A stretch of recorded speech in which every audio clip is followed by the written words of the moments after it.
In die video gaan ek praat oor die voorbereiding oor die Camino. So as jy nie heeltyd wil luister wat ek sê nie, sit die klank af, kyk die video's wat gaan opkom of die foto's wat gaan wys, maar anderste kan jy gerus luister en so 'n bietjie paar wenke optel oor die Camino in Portugal of in Spanje. Dankie. Dit is soms die klank wat jy kry as jy by die kathedraal se plein instap en jy het klaar gemaak. Baie mense sê hulle wil graag die Camino gaan stap. Baie mense het van dit gehoor. Daar's so baie vrae. Ek is hier om al die vrae te beantwoord nie, maar ek wil vir jou so 'n bietjie riglyne gee hoe om die voorbereiding te doen as jy reeds besluit het om te gaan. En waaroor gaan die Camino? Die Camino gaan oor 'n storie wat jy graag vir mense wil vertel hoe jy dit ervaar het en die samesyn saam met ander mense. Dis die groot rede waaroor die Camino gaan. Stap saam met my die volgende paar minute en ek wys vir jou die beginpunt, die voorbereiding, en al daai goeders, al daai vrae wil ek graag antwoord. Die mees populêre Camino om te gaan stap is die Spaanse Camino van so plus minus 708 km. Dan is daar die Franse Camino wat by die Spaanse Camino aansluit. En dan die volgende ene is dan die Portugese Camino wat op die oomblik baie populêr is. Ongeveer 250 tot en met 280 km. My eerste Camino was die Spaanse Camino. Ek het die laaste 190 km in 8 dae gestap. En die ene was die Portugese Camino wat ek die kus deel met die sentrale deel gekombineer het in totaal van 280 km. 'n Camino eindig by Santiago de Compostela by die kathedraal. Dit is wat dit is, dis wat jy dan sê, ek het die Camino voltooi.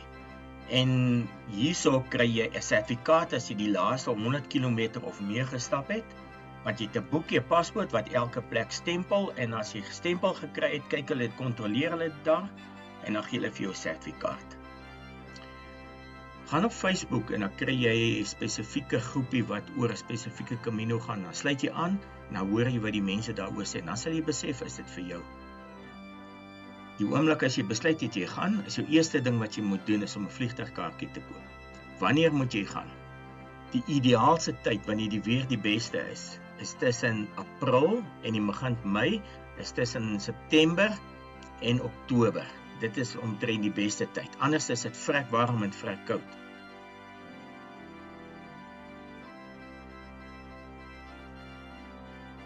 Die mense vra gewoonlik hoe fiks moet ek wees? Of jy baie fiks is, of gemiddeld fiks is, jy gaan sukkel. Die eerste dag gaan oukei wees, die tweede dag dan voel jy die pynne begin in my bene te kom, en die derde dag voel jy kan op nie loop nie, maar jy gaan aan. En die vierde dag, as jy opstaan, dan voel jy net skielik die pyn is minder, en die vyfde dag gaan jy net aan. So, of jy baie oefen, of min oefen, jy gaan swaar kry, of minder swaar kry. As ek swaar kry, bedoel ek nou nie hel swaar kry nie. Ek bedoel net, jy gaan dit geniet, maar jy gaan voel jy het gestap. Ek het so elke dag 5 km gestap, en die laaste 2 maande het ek so in die aande ook 3 km gestap, en dan het ek so een keer 20 km gestap, en gevoel, okay, my skoene is reg, want jy moet jou skoene, moet jy instap, so moet ingestap wees, en dan op die einde, dan voel jy nee, nou is jy reg, en hou jy so 'n week voor die tyd op moet stap, en dan is jy reg. Nou die volgende onderwerp, is daar baie oor gepraat, en dit is wat se skoene. Ander mense sê hulle gaan met tekkies, ander mense sê gaan met hokkas, is ook 'n tipe tekkie, hulle gaan met die. Ek het elke keer wat ek gestap het ek met leerskoene gestap. Een was Hi-Tex geweest, en die laaste een Keens. As ek moet vergelyk die twee met mekaar, dan sê ek Keens was by verre die beste geweest, is 'n leerskoen, en dan sit ek 'n gaiter oor hom. Ons het 5 dae erger reën gehad, op die laaste ene. Ek het een dag 'n klam kous gehad. Die ander dag was my kouse nie eens klam geweest nie. En dis letterlik, jy moet in water loop soms. Die mense met die hokkas en die Tiger Asics en al daai, soos ek vra of ene, hoe voel jy goed? Sy sê like walking in a swimming pool. So, en dit is dan die oomblik as jou voete, jou kouse nat is, skuur hulle. So jy moet besluit, wil jy lekker stap of wil jy droog stap? Jy kan in jou leerskoen leerboot, is so 'n tipe van 'n boot, het ek 'n gel sool gesit, en so ek het net so lekker gestap. Maar dit is vir jou om te besluit. Toets dit en bepaal self.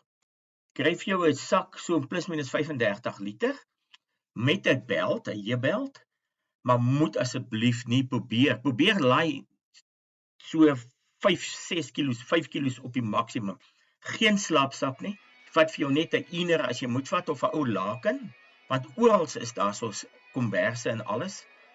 Dan vat 2 stelle klere, jy kan hier en daar 'n derde stel vat. Een in die bas, een in die tas. Dit is die reëling amper. Vat so 4 stelle onderklere, 4 stelle sokkies, geen kos nie. Vat vir jou kosblik saam, en sulke goeders wat jy kan gebruik, dat jy jou kos wat jy het, wat jy kan saam insit. 'n Ligte handdoek, seep, nie baie nie, klein bietjie shampoo, klein bietjie seep. Laat jy die minimum reënjas, jy kan 'n reënjas vat, of jy kan 'n poncho vat, maar toets hom voor die tyd, of die poncho groot genoeg is om oor jou reënjas, oor jou te kom en oor jou sak te kom, en kry vir jou 'n reëncover vir jou sak ook, want onthou net, dis reënseisoen, en as jy reën kry daar, dan reën dit geweldig baie. Volgende ding is kaart of kontant. Wat ek gedoen het is, ek het die helfte kontant gevat, en die ander helfte het ek na 'n bank toe gegaan, soos byvoorbeeld FNB toe. Hulle het 'n global kaart, en ek het dit daar omgeskakel na Heroes toe. Jy kan dit na die tyd nog in die Heroes daar so los. En wat dan lekker is, jy kan by enige plek, as jy wil koop en betaal, dan gebruik jy net die kaart. Maar die hostels op die roete vat net kontant. So dis 'n probleem, jy moet kontant hê om dit te kan gebruik. En wat lekker is met die global kaart van FNB, se Visa kaart, so as jy by plekke kom, kan jy staan oor, kan jy na die lounge toe gaan, en dan kan jy verniet eet en wifi het, en by Lillehaven, so dit help ook baie daarso. Is daar iets wat ek moet leer aan 'n taal? Die Portugese kan Engels praat, dis hulle tweede taal, so dit is nie 'n probleem nie. Spanjaarde, moet jy maar 'n paar Spaanse woorde, hola, en al sulke woorde, en 1, 2, 3, en hallo, en kubai, en alles daai moet jy maar bietjie leer, maar hulle kan so bietjie Engels verstaan, maar dit is 'n ding. En dan die ander ding is, in Spanje, is die winkels Saterdagmiddag toe, en Sondag glad nie oop nie. So, jy kry glad nie plek om iets te koop nie. So, Sondag is die winkels toe, so dit ding net om aan gewoon te raak. Ek het dit sommer op my selfoon gestel al die Saterdag, onthou môre is die winkels toe. Water, jy hoef nie water te koop, jy kan enige plek, is daar krane, jy hou jou ding onder hom, jou bottel, vul hom op, en gaan te drink, en jy drink, jou versadig, en jy gaan aan. By die winkels, by die coffeeshops, oral is daar water, die water is veilig, jy kan enige plek water drink. 'n wenk van my kant af, as jy bottel vat 'n 500 ml bottel, nie 'n liter bottel nie, laat hy makliker kan pak, en jy kan hom altyd net weer vol maak. Kamera, ek het, my eerste Camino het ek 'n Canon 350D om my nek gedra die hele tyd, ongelooflike foto's geneem. En ek sou dit die tweede een ook gedoen het, maar toe besluit ek op die tweede een, ek gaan my GoPro dra en my gewone selfoon, en ek het baie mooi foto's geneem. Wat jy net geneig is later, as jy neem nie meer foto's nie, maar laat jou selfoon altyd so is, laat hy altyd by die rand is, en laat jy altyd foto's kan neem. Die vraag is, 'n boekie of die app? My eerste een wat ek gestap het, geen boekie gevat nie, daar was nie eens apps gewees nie, maar die pad was mooi gemerk gewees. Die tweede ene, besluit ek koop 'n boekie, daai boekie het terugkom, ek het hom een keer oopgemaak. Ek het die app wat ek gedownload is die Camina Ninja, jy kan hom maar vat, en daar's 'n ander ene, die Camina app. Ek sal die twee voorbeelde opsit, download hom, jy kry al die inligting daar, hoe ver jy moet stap, en al sulke goeders, dit werk fantasties. Jy kan voor die tyd bespreek waar jy wil slaap, maar wat ek gedoen het, is ek het die eerste aand bespreek, en ek het bepaal, ek gaan so lank stap, en die laaste aand in Santiago. Het is belangrik om daar te bespreek, want die akkommodasie daar is baie duur, en is moeilik om te verkry. En toe het ek begin te stap, en tussenin stap ek na munisipale hostelle toe, wat amper soos backpackers is, jy betaal so tussen 10 en 15 euros, en jy gaan slaap daar, en is oral is die inligting te kry waar jy dit in die hande gaan kry, op die apps is dit. en dan sorg jy dat jy so 6:30 begin te stap, dit word net dan lig, stap jy so by 10:00, 11:00, nee, sê so 12:00 se kant, as jy by jou punt, dan jy so 20 kilos of wat gestap, boek in, hulle maak so tussen 12 en 2 maak hulle oop, maak klaar, was jou klere, hang het op, en dan loop jy rond in die dorp, en dan sit jy om te kuier, en dan gaan kry jy vir jou kos, so dit is 'n lekker atmosfeer wat daar so is, dis die kuier met die mense, dis die stories wat jy vertel, wat die hele ding is. Jy het natuurlik nodig om vir jou visum aansoek te sê waar slaap jy, maar dis okay, as jy weet waar jy op die einde slaap en die begin slaap, is dit reg, en dan kan jy in bookings.com ingaan, en jy kan, as jy wil, akkommodasie boek, met 'n ding van free cancellation, en jy kan dit na die tyd kanselleer. Of, daar is van die mense wat het ingeset gesê, hulle gaan stap, en hulle weet nie presies waar hulle gaan slaap nie, en hulle het ook hulle visum gekry, so jy kan enigeen, as jy sien 'n weeragtige persoon is, boek vir jou akkommodasie, wat jy na die tyd onder free cancellation weer kan gaan kanselleer. Anderste, begin en einde, vliegtuigkaartjie, en dan weet jy, nog steeds sal jy hom kry. Kos, ek het vir my so 'n paar lunchbars aangepak, en energy bars aangepak, net vir die eerste paar dae, en ek het begin te stap, die eerste aand by 'n plek gekom, het ek geloop na 'n kafee toe, vir my sommer noedels gekoop, en so 'n klein stukkie worsies of wat ook al, het gaar gemaak, want as potte en panne by die herberge, by die kos hostels, en ek het vir my gemaak, geëet, van dit gevat vir die volgende dag, en die volgende dag geëet. So het dit aangegaan, en die volgende dag het ek sommer broodjies langs die pad gekoop, en toe broodjies met ham gemaak, en dit geëet, en dan maak jy sommer vir die volgende dag ook. Maar daar is winkeltjies langs die pad, wat gewoonlik hier in die omgewing van so 10:00 se kant ooppak, en dan kry jy vir jou ietsie om te eet, of 'n pastei de nata, of een van die Franse broodjies met ham in, dis kos gewoonlik so 4 na 5 euros. 'n Koeldrank kos gewoonlik so 2 euros, maar as jy 'n liter, 1.25 liter koop, kos dit so plus minus 1.4 euro. So die supermarkte is die goedkoop plekke, jy kan vrugte koop, en dan pak jy dit in, en dan vat jy dit saam. So, jy hoef nie duur te koop nie. Ons het so elke derde dag, of wat ook al, het ons aand gaan uiteet, en dan kos ons uiteet ons so onder 10 euros. Jy het so 'n paspoortboekie, ons noem dit die credentials wat jy moet hê, wat jy elke dag waar jy loop, by kroë, by bakkerye, by sekere plekke, kry jy stempels om te sê jy daar verbygestap. En op die einde dan by Santiago kyk hulle hier deur, en dan sien, het jy by al die plekke geslaap, het jy by alles gedoen, en dan kry jy nou jou sertifikaat.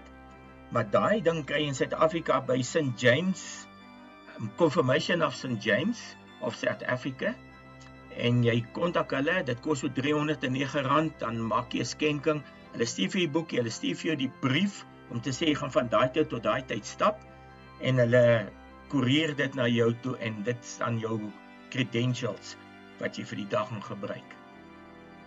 Visa aansoek moet jy 'n reisplan opstel, en die reisplan moet so volledig as moontlik wees.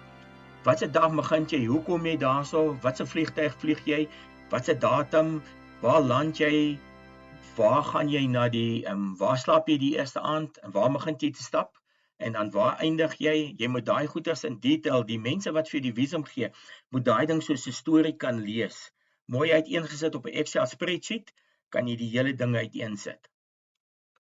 Ook vir die visa aansoek moet jy versekering hê, by die plek wat jy jou kaartjie koop, kan jy sommer vra vir hulle vir versekering, of jy kan Santam kontak, en albei van hulle gee die TIC versekering, TIC versekering.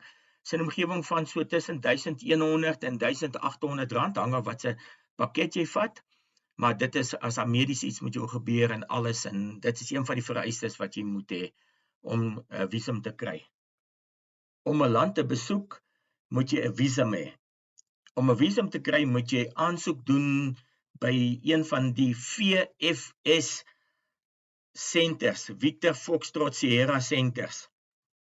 En jy maak 'n afspraak, en jy gaan sien hulle, en hulle gee vir jou 'n lys wat se goeders jy als moet hê, onder andere 'n brief van die bank, 'n brief van jou werkgewer, jy moet fondse wys dat jy kan fondse hê, en dan gaan handig jy jou dokumente daarin, Die kos plus minus so nie van R2600.